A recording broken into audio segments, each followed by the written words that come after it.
बाप नंबर 49। दिन ढलना शुरू हो चुका था। राजकुमारी दरीचे से बहते हुए दरिया के पानियों पर नजरें गाड़े हुए बैठी थी। पानी की रवा दवा मौजों से डूबते हुए सूरज का सुनहरा अर्क रफ्ता रफ्ता मान पड़ता जा रहा था। ये सुनहरा अर्क धीरे धीरे गायब हो गया। कुछ ही देर बाद फजा में खटाटोप अंधेरा छा गया, लेकिन रात ने आकाश की मांग को मिलाते हुए तारों से भर दिया। अब राजकुमारी सितारों के मुशाहिदे में मसरूफ हो गई, जो उसका एक पुराना मशगला था। दरवाज़ा खुलने और बंद होने की आवाज़ से उसका ध्यान बढ़ गया। बिन कासिम अपने रोज़मर्रा के मामलात से फरागत पाकर महल में आ चुका था। वो हस्ब मामूल तरीके की तरफ आ निकला, क्योंकि राजकुमारी अक्सर वहीं पर बैठना पसंद करती थी। वहाँ बैठकर दरिया की लहरों को तकना उसका पसंदीदा मशगला था। बिन कासिम ने राजकुमारी के पहलू में रखे हुए बुरिंदों को हाथ में उठाते हुए कहा, आज से आप मुझे इस साज को बजाने की इब्तदाई तालीम देना शुरू कर दें। राजकुमारी ने बिन कासिम की तरफ दिखाने वाली नजरों से देखते हुए कहा, क्या तुम्हें आसमानों पर नजर नहीं आ रहा कि आज बिच्छू के घर में चांद आ गया है? इस समय कोई नया काम शुरू नहीं करना चाहिए। बिन कासिम ने हैरत से कहा, भला आसमान में बिच्छू का घर कहाँ से आ गया? राजकुमारी ने उसे करीब बुलाकर उसकी कमर के गिर्द अपना एक बाजू हमायल करते हुए दूसरे हाथ की उंगली से सितारों के एक झुरमट की तरफ इशारा करते हुए कहा, जरा गौर से इन सितारों की तरफ देखो। जहाँ चांद है वहाँ पर सितारों की झुरमट से बनी हुई बिच्छू की शक्ल नजर आएगी।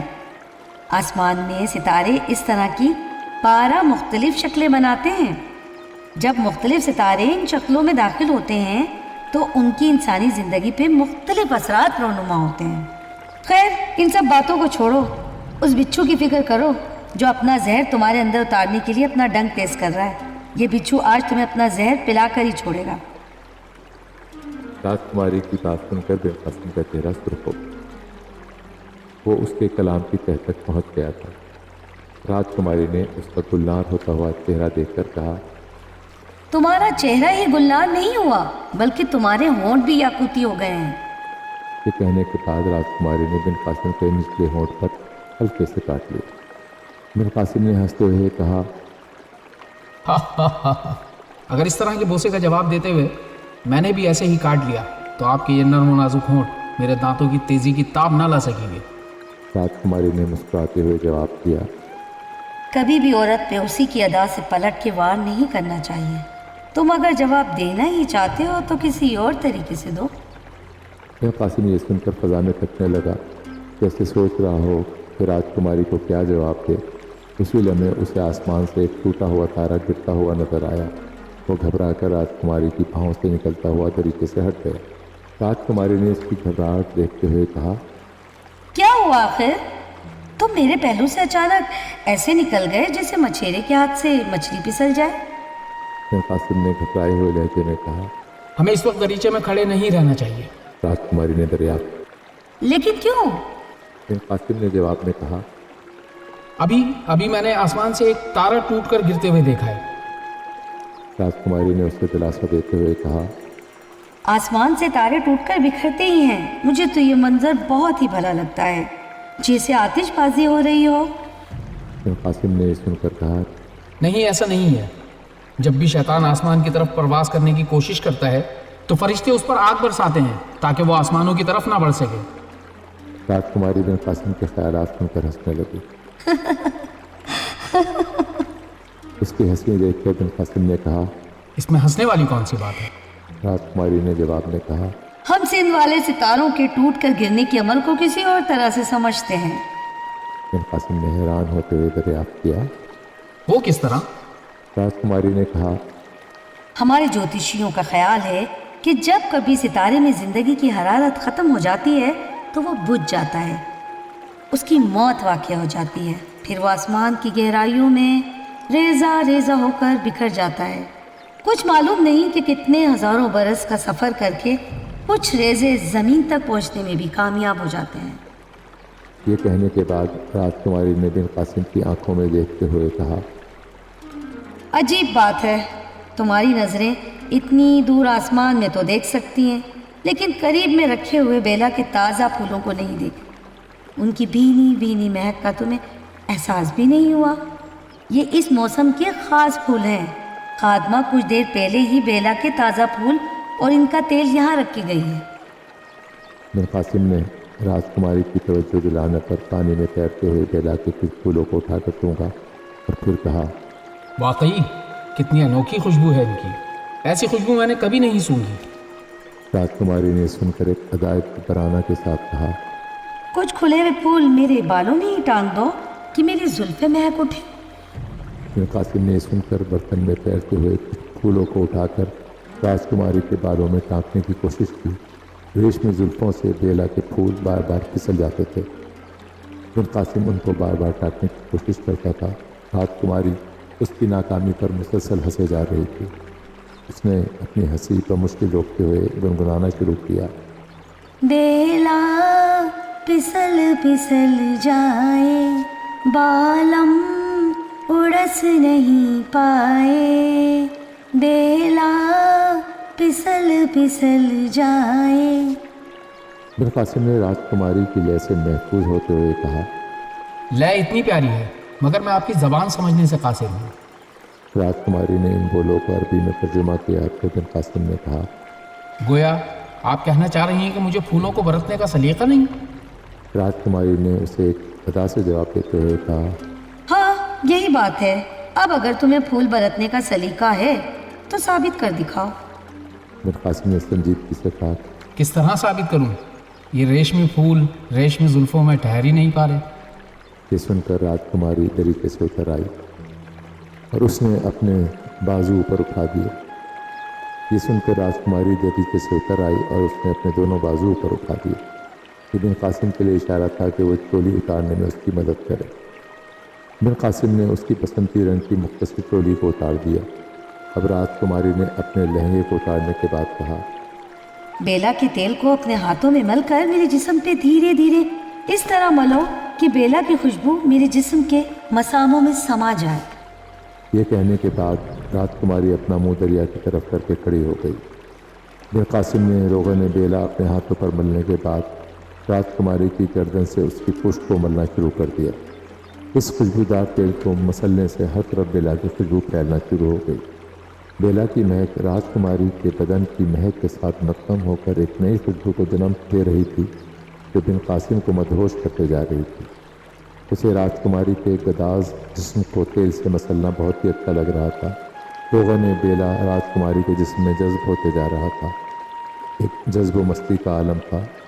पुष्ट की मालिश करने के बाद मिर कासिम ने बेला का बहुत सा तेल उसके कूल्हों पर बखेर दिया। घुड़सवारी की मशकों की वजह से तरसे हुए कूल्हों पर वैसे भी उसकी जान फिदा थी। कूल्हों को सहलाते सहलाते अब वो उसकी रानों के पिछले हिस्सों और पिंडलियों को सहलाने लगा था। अब राजकुमारी ने अपना मुंह बिन कासिम की तरफ कर लिया। बिन कासिम ने राजकुमारी की गर्दन से उसकी नाक तक बेला के तेल को मसलना शुरू कर दिया। उसकी छातियों पर रोगन बेला की बहती लकीरें अमृत की धारें लग रही थीं। बिन कासिम ने अपनी नाक को इन छातियों के बीच में रखकर जोर से सांस ली और मदहोश सा होने लगी। राजकुमारी ने एकाएक एक राजकुमारी की तरह हुक्म देते हुए कहा, अब तुम अपने कपड़ों से बेनियाज होकर कुर्सी पे बैठ जाओ। जिस तरह तुम्हारे हाथों ने मेरे जिस्म को बेला के तेल से मुअत्तर किया है, इसी तरह मेरे बोरिंदों से निकले हुए राग तुम्हारी रूह को सरशार करेंगे। बिन कासिम ने ये सुनते ही बेतादी से अपना कुर्ता उतार कर फर्श पर फेंक दिया। कुर्ते के नीचे उसने कुछ और नहीं पहना हुआ था। अब वो उरिया हालत में राजकुमारी के कहने के मुताबिक कुर्सी पर बैठ गया। राजकुमारी ने बोरिंदे पर एक मधुर सुर छेड़ दिया। वो इस सुर को बजाते हुए बिन कासिम के रूबरू वालिहाना रक्स कर रही थी। उस रक्स के दौरान उसका लचकदार जिस्म मज़ीद लचकदार हो गया था। ऐसा लग रहा था जैसे उसके जिस्म में मौजूद हड्डियाँ यकायम मोम की तरह नरम हो गईं। उसका रक्स इस कदर हैजान अंगेज़ था कि वो बिन कासिम के अंदर एक तूफ़ान बर्पा किए जा रहा था। बिन कासिम टकटकी बांधे राजकुमारी के रक्स को देख रहा था। उसे लग रहा था कि राजकुमारी ज़मीन पर तैर रही है।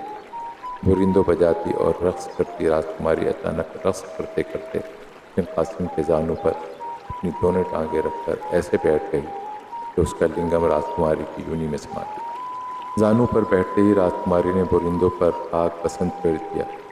ये राग बहुत ही पुरसुकून और मध्यम था। इस मध्यम राग पर राजकुमारी ने बादे नसीम की तरह खरामा खरामा रख शुरू कर दिया। बिन कासिम की रानों के मंडप पर राजकुमारी के कूल्हे इस तरह फेरे ले रहे थे जैसे कोई दुल्हन मुक़द्दस अग्नि के गिर्द अपने दूल्हा के साथ फेरे ले। इस रक़्स ने बिन कासिम को दुनिया से कहीं बहुत परे पहुंचा दिया था। राजकुमारी ने कुछ देर राग पसंद बजाने के बाद राग पहाड़ी छेड़ दिया।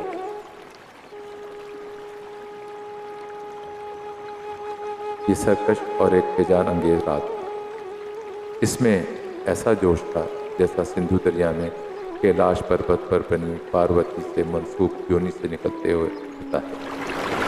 जब सिंधु दरिया पार्वती की योनि से फूटता है तो सरकश चट्टानों की रुकावटों को शिकस्त देता, उछलता इटकाता आगे बढ़ता है।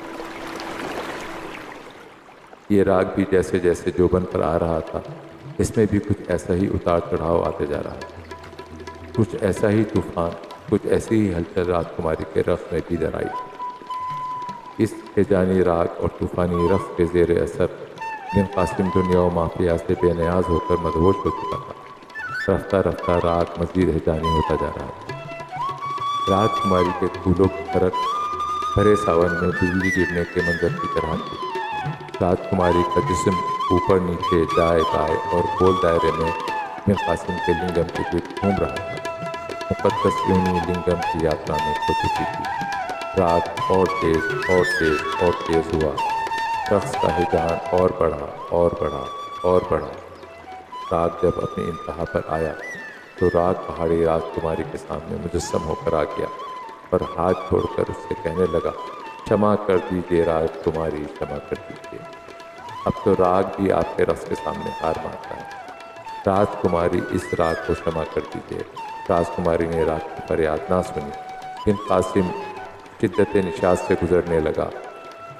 राजकुमारी के जिस्म से भी लज्जत व निशात के सोते फूटने लगे। बोरिंदो इस लम्हे अचानक फट गया। उसके टुकड़े दूर दूर तक बिखर गए। राजकुमारी ने नीम बेहोश बिन कासिम को अपने बाजुओं की गिरफ्त में ले लिया। राजकुमारी आखिरकार बिन कासिम के जिस्म को उसकी आत्मा से मिलवाने में कामयाब हो गई।